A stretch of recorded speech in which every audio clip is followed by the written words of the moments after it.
Hi, this is Lonnie Fish from the Liberty Law Team, and today I'm going to talk about how to get your case dismissed at a preliminary hearing.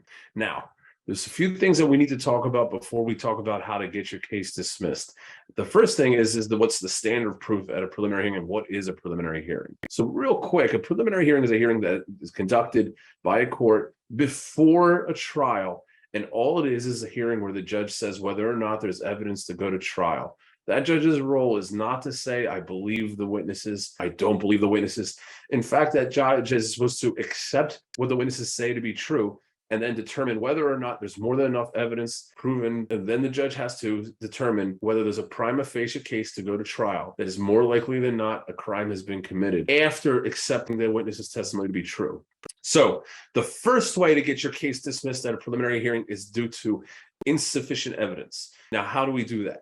Well, you're charged with certain crimes, and if the witness testifies that, for example, they recovered a gun and they couldn't prove that, more likely than not, that you're the one who possessed it, that we would get the case dismissed. Another way that we can prove that there's insufficient evidence would be that if the crimes, even if true, don't add up to the actual crimes. For example, if you were charged with aggravated assault and you landed a single punch on a person, we could argue that there's insufficient evidence for aggravated assault.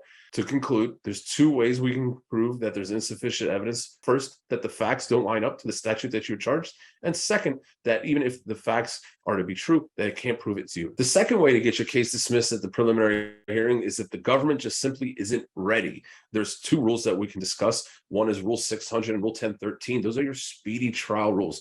But ordinarily, whether it be Philadelphia or any other county in Pennsylvania, the judges aren't going to let the cases go on for a certain amount of time. So they have some what we would call unwritten rules, such as a case after it's heard 3 times that it must be tried. So one of the ways that we can convince a judge to throw the case out is that if it's not ready after a certain amount of time period or a certain amount of times. Another way to get your case dismissed if the court just simply doesn't have jurisdiction or there's some other statute that applies that would make the prosecution illegal. So, for example, if the case happened in New Jersey instead of Pennsylvania or another county, we could argue that the court doesn't have jurisdiction. Two other ways to have the case dismissed jurisdictionally would be, number one, via a statute of limitations, or also if there's double jeopardy applies and you've been charged already and prosecuted already. The last way you can get a case dismissed is by agreement. There's the good old agreement where we can get the government to drop certain charges in exchange for something, whether it be a guilty plea in the future or a waiver or something along those lines.